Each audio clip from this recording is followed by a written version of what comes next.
Oi, pessoal, eu sou a Luísa Menezes, estudante de Comunicação Social e Jornalismo do primeiro período, e hoje eu estou aqui com o professor Márcio Castilho, também da área de Comunicação da Universidade Federal Fluminense. Professor, primeiro a gente queria que você contasse um pouquinho pra gente sobre a sua trajetória profissional. Bom, boa tarde. Eu fui estudante aqui da UF, né, do IACS, jornalismo, nos anos 90. Depois que eu me formei, ou no finalzinho mesmo da universidade, eu comecei a estagiar em rádio.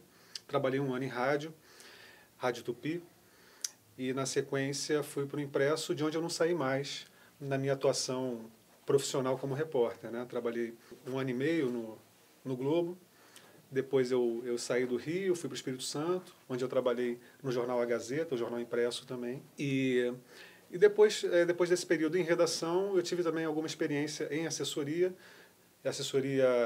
de órgãos públicos, né? Então, nos Correios, passei uma temporada trabalhando nos Correios e também no UFRJ, concomitantemente à pesquisa, né? E ao ensino, vamos dizer, a minha trajetória em cursos de pós-graduação, mestrado, doutorado. Na UF eu estou desde 2010, como substituto, em 2012 como efetivo. A gente vai conversar um pouquinho sobre o livro que ele vai lançar esse mês, que se chama Sob o Império do Arbítrio, Prêmio ESSO, Imprensa e Ditadura. Bom, professor, o que motivou o seu interesse pelo maior desenvolvimento desse objeto específico de pesquisa? Eu acho que desde a época da graduação eu sempre tive um fascínio muito grande pela história. Embora não tenha formação em história, sempre foi um campo de conhecimento, para mim, muito instigante, né? E especificamente o período da ditadura civil-militar no Brasil, de 64 a 85, embora tenha nascido nessa época, mas não vivi como adolescente, como jovem, né, o período da repressão. Ao mesmo tempo, quando eu decidi fazer que na verdade esse livro faz parte da minha tese de doutorado, né? Então, quando eu fui fazer o projeto de doutorado, eu defini que eu queria uma aproximação mesmo do campo jornalístico com o campo da história e esse meu interesse de estudar a memória da ditadura no Brasil, algo muito importante e que o Brasil tem uma dificuldade muito grande, né, de trabalhar a memória de um governo totalitário como foi a ditadura. E foi isso, quer dizer, o livro ele é fruto dessa tese de doutorado que já foi concluída em 2010, já tem bastante tempo, mas agora, depois de algum tempo, a gente vai conseguir aí transformar em livro. E quanto ao título da obra, você dispôs de algum critério específico para a escolha? O que ele representa para você? Sobre o Império do Arbítrio. Esse nome não foi aleatório, não fui eu que dei, na verdade. Essa expressão faz parte do editorial do Jornal do Brasil, logo após a edição do AI-5, né, o Jornal do Brasil escreveu o editorial fazendo uma crítica dura ao ato institucional naquele momento, né? O ato foi no dia 13 de dezembro de 68. Esse editorial sairia no dia seguinte, no dia 14 de dezembro de 68, ele foi censurado. Ele é um documento, acredito que seja inédito, e nesse sentido, ele está presente no livro, esse editorial censurado, e essa expressão reverberou. Eu senti que era importante dar um destaque para o nome do livro, que trata exatamente desse período, né? Sim. Qual é a importância de uma cerimônia de premiação como a do Prêmio ESSO para o campo jornalístico? Olha, o Prêmio ESSO ele sempre foi considerado o maior prêmio em reconhecimento da imprensa no Brasil. Era um prêmio histórico, ele começou nos anos 50, em 1956 foi concedido o primeiro prêmio ESSO, e de lá para cá, a conquista de um prêmio como o ESSO, ele representava um reconhecimento monumental a um jornalista, um repórter que ganhava o prêmio ESSO naquele período. Ele, de certa forma, adquiria um outro patamar dentro da profissão ao receber o prêmio. E isso tem a ver com o capital simbólico que ele adquiria a partir da conquista de um prêmio como o ESSO. Esse prêmio já não existe mais, a última edição dele foi em 2015 ou 2016, se eu não estou enganado, mas ele fica na memória, né? Os jornalistas até hoje que já receberam esse prêmio sempre fazem menção a essa conquista, e é legítimo também, porque quando uma reportagem ganha um prêmio de grande reconhecimento nacional, é fruto de muito esforço, né, de muita apuração, e isso faz parte, isso marca a carreira de um jornalista. E quando inserido em um contexto político tão adverso para os veículos de comunicação como o período ditatorial, você julga que essa mesma premiação pôde se adaptar dentro de suas possibilidades e pôde continuar a realizar um papel significativo? Exatamente essa sua pergunta foi o que me levou exatamente a fazer a pesquisa para tentar identificar como se deu essa relação de um prêmio de imprensa tão conhecido e tão importante num período em que a imprensa estava sob censura. Ou grande parte desse período a imprensa estava sob censura prévia, mas principalmente estava num processo de autocensura muito grande também nesse período. E foi exatamente em busca dessas respostas, que também não são respostas definitivas, né? Apenas mais um ângulo possível de interpretação sobre esse momento e sobre a produção jornalística que eu procurei responder nesse trabalho, né? E só para contextualizar, a minha pesquisa ela não dá conta de todo o período da ditadura. Eu fiz uma análise das matérias vencedoras na categoria principal do ESSO, mas no período de 64, né, no ano do golpe militar, até 78, que foi o período ali em que você teve o fim exatamente do ato institucional número 5, quando se extinguiu o ato institucional número 5, e se começava ali um processo de anistia também. O fim da censura data desse período também, da censura institucionalizada do Estado, né? Data desse período, e eu resolvi fazer esse recorte metodológico até 78, exatamente porque eu queria pegar o período de maior repressão aos conteúdos informativos. E quanto aos profissionais da área, teria ocorrido algum tipo de mudança na perspectiva do papel social do jornalista e da importância do seu trabalho a partir do AI-5? Olha, o que a gente pode identificar nessa pesquisa é o seguinte: o jornalismo ele sempre teve uma ideia, uma representação ligada à ideia do quarto poder, né? de uma instituição atuando de forma ostensiva na fiscalização das ações do poder público, irregularidades. E isso, de certa forma, no Brasil, isso já naquele período mesmo de 64, você tinha uma imprensa já um pouco também com esse perfil de cão de guarda da sociedade. O fato é, com o golpe de 64, houve um esvaziamento do debate político na imprensa, né? O conteúdo político, principalmente, ele se retira do noticiário, a não ser matérias que, de certa forma, não produziam um embate com o regime militar.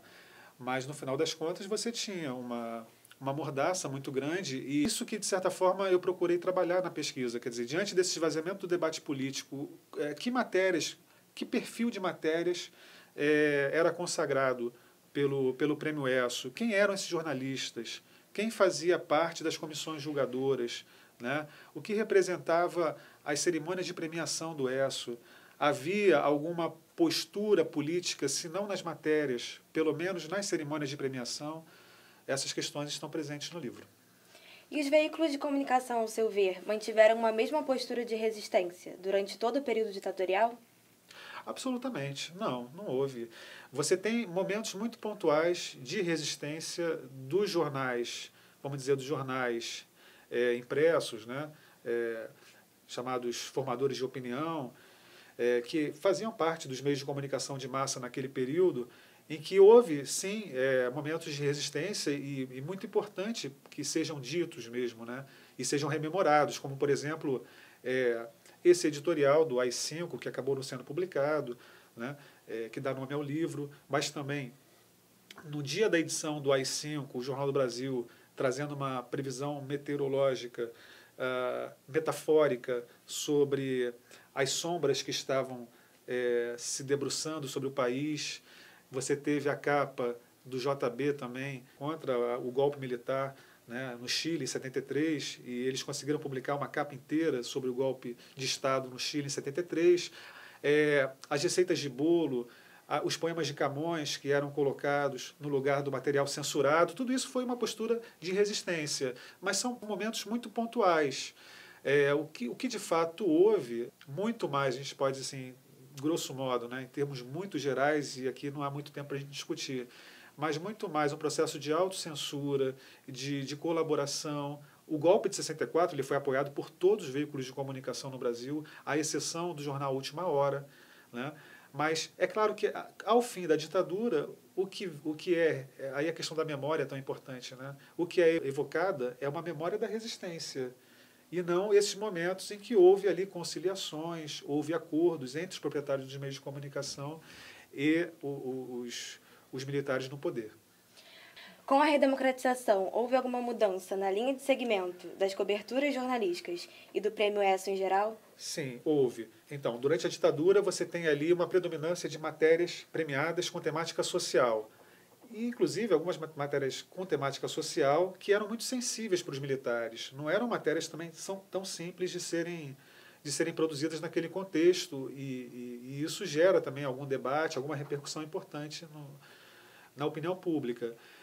E matérias políticas, como, né, já tinha falado, praticamente muito pouco significativo o número de matérias com esse perfil.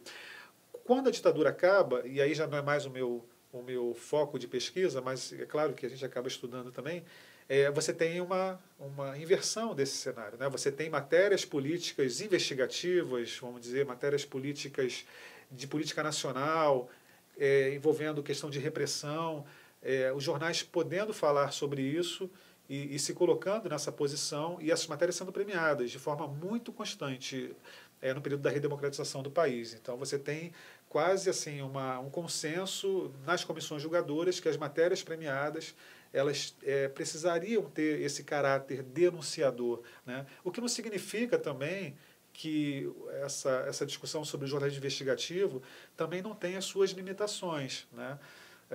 Aí teria que ser analisada cada matéria premiada e verificar a apuração, né? Verificar se essas matérias muitas vezes não estavam muito mais valorizando um denuncismo, um vazamento de informações do que uma apuração rigorosa por parte do próprio repórter, mas aí a gente deixa para outros pesquisadores, né? Ao longo do texto, você busca evidenciar o impacto e as consequências do AI-5 para o campo jornalístico.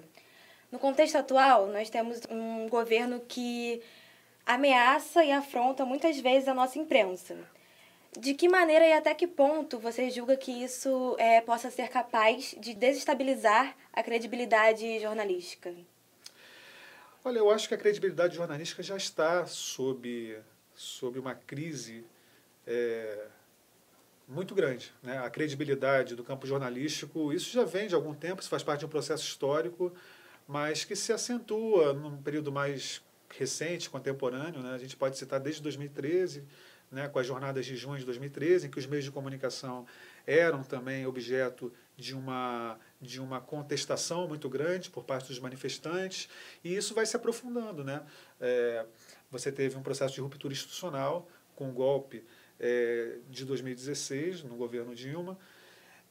Posteriormente também você tem enfim, um certo aval a uma ideia, uma falsa dicotomia de uma polarização e de que você poderia colocar no mesmo patamar os dois campos, né, os dois espectros político-ideológicos, o que não correspondia necessariamente aos fatos ali.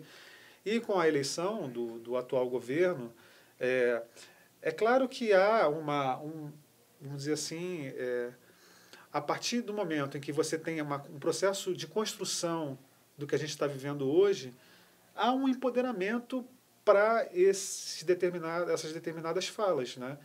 Há um encorajamento para que se faça ameaças ao Supremo Tribunal Federal, né? Se resgate a ideia do AI-5, mas é importante que se resgate também que o próprio presidente eleito já havia também declarado no próprio voto de impeachment dele, uma homenagem a um notório torturador do período da ditadura Sim. militar, então não constitui exatamente uma novidade, né?